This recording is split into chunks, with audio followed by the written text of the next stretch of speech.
Good morning. It is day 17, around 9 in the morning or so.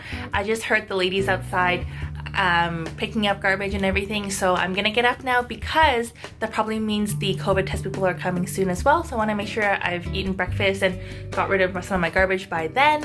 I got like 7.5 hours of sleep last night, which was really nice after kind of a couple of crazier days with less sleep, and my Fitbit was very, very happy with me.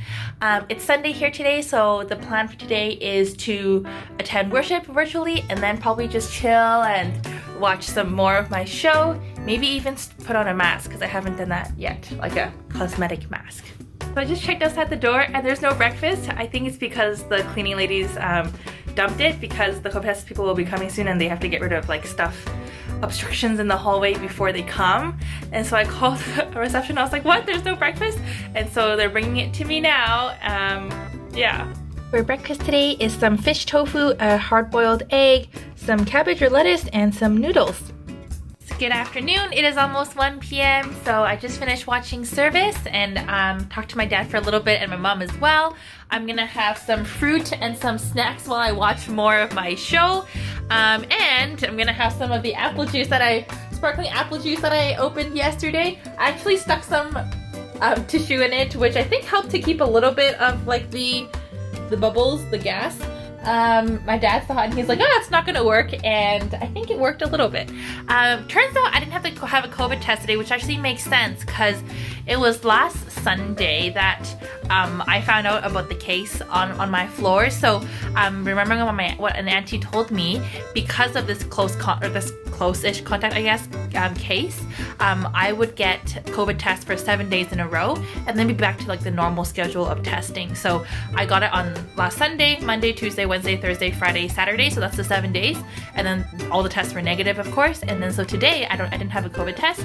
And then my next one's gonna be on the 28th, but actually the 28th, I think I have 2. And then I get to leave soon. So that's why I actually didn't have a COVID test today. So I was kind of, yeah, it's kind of weird to not have one after having one every day for the last couple of days. But I'm just gonna spend the rest of my afternoon and day just chilling, waiting for lunch to see what comes, and then starting to eat through more of my food because I get to leave soon. Yay! Lunch today, I'm gonna have different choy, so vegetables and daikon, tomatoes, and rice. Update, it is definitely still gassy and very good.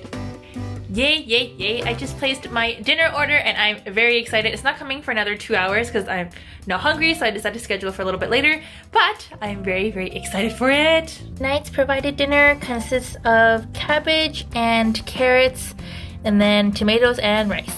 So it is time for dinner. This is my second time filming this because the first time I forgot to turn on the light and it was super blurry, and also it was too close and you couldn't see the food. So here's the second time. But I ordered it from Deliveroo, which is one of the food delivery apps here in Hong Kong. But it came in a Food Panda bag, which is another carrier delivery app. So it's kind of weird, but that's okay.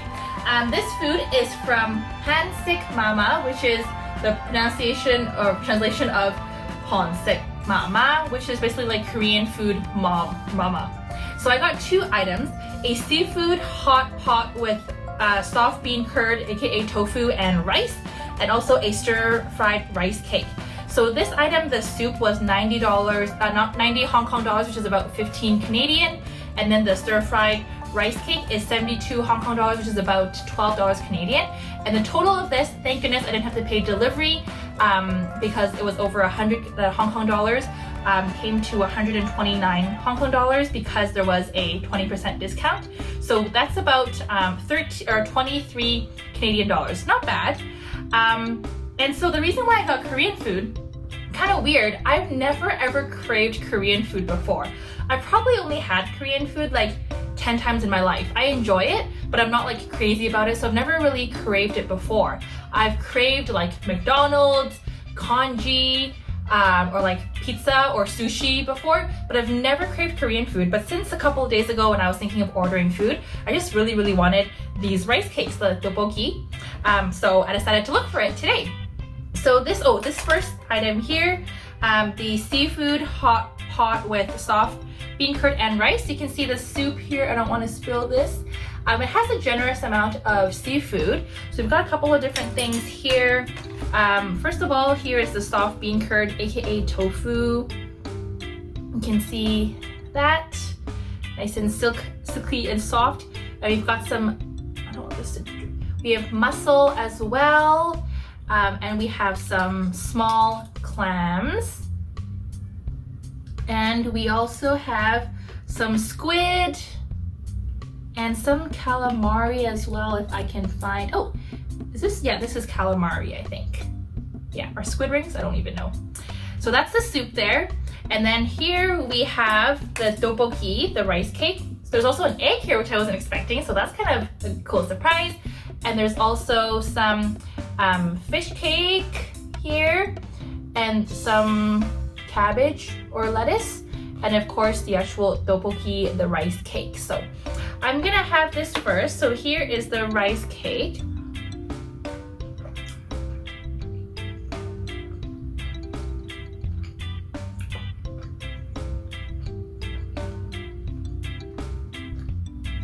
So when my mom found out I was gonna deliver or order food in today, she said, or that I was gonna order Korean, she said, did you make sure to tell them to make it less spicy or make it more mild? And I was like, no, because I like spicy. I wasn't able to eat spicy food until a couple of years ago, but since then I've developed you know, a medium tolerance for it, so this is actually pretty good. I like how Korean food has sweet spicy, I quite like it. I would say this could be even spicier. It's a good, you know, level, but it can be even spicier for that kind of extra punch. And same thing with this soup here, I've already had it, but yeah, it definitely has a strong seafood taste. I'm a little bit disappointed there isn't fish because I love fish, if you haven't already been able to tell from the deliveries from my mom. But still it has a pretty good seafood taste. Both could be more spicy, but overall still very yummy. I'm gonna dump the rice into the soup and have that now and eat the rest of this while I continue to watch my show. But thank you for joining me on this little mini mukbang. It's definitely not as big as the other one if you remember watching my last quarantine series. But I'm gonna watch a little bit more of this, have my dinner, and then do song of the day. Bye! Okay, I take back the comment about the spice level. It's a good level because it grows and it builds. And so here's the rice in the soup, and I found out there's actually some shrimp, or one shrimp in there as well. Good evening, it is 11:15 at night, and I'm actually really sleepy. I was really sleepy maybe starting around half an hour ago, but I can't go to bed yet because I have a quick Zoom meeting at midnight. So I feel like I'm way too tired to do a good job with Song of the Day today, but I did want to talk about something. I'm going to talk about a Cantonese phrase instead. So for all my Canto speaker viewers, if you don't know this phrase, then here's your quick learning thing for the day. If you do, then we can bond in our appreciation for the language. So this phrase is bao seed, and it literally translates into like explode seed. Seed as in like the seed of a plant. So the first time I heard this phrase was a couple months ago with my friend, and she explained what the meaning was to me, and I heard it again today in the show I'm watching, and I was like, oh, I remember this phrase, but I don't quite exactly remember what the meaning is. So I researched it and thought it was really funny. So bao seed, like, so explode seed means like somebody is like exploding in their potential. So in that moment they like really showed off like what they're made of, what they've got. And the term comes from Gundam Seed, the anime, where before this person, I think, like battles or something, or like this person was able to like release all their potential before their battles. And I just thought it was really funny. Like, Bao Seed is it's powerful because it talks about someone being able to release their potential and do like a good job and perform well. But at the same time, like bao, like the word explode, is a very like explosive word, like bao seed. Like, I don't know, I just think it's really funny, the idea of like someone bursting from a seed. I don't know. I thought it was funny, so it might be worthy of talking about. My other friend suggested that I talk like Cantonese phrases instead, or talk about Cantonese phrases instead of Song of the Day, but yeah, I'm just kind of too sleepy to do Song of the Day today, so hopefully this was good learning thing for anybody. But it is bao seed. Maybe I'll add it in some words here so you can see.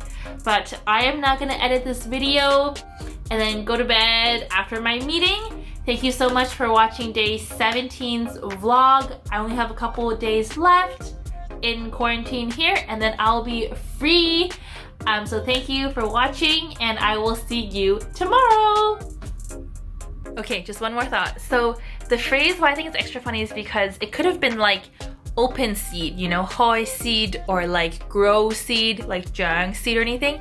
But no, it's explode seed, like bao seed. Like it's so like in your face, which I think is cool, but I think it's kind of funny. So the quirks and the awesomeness of Cantonese.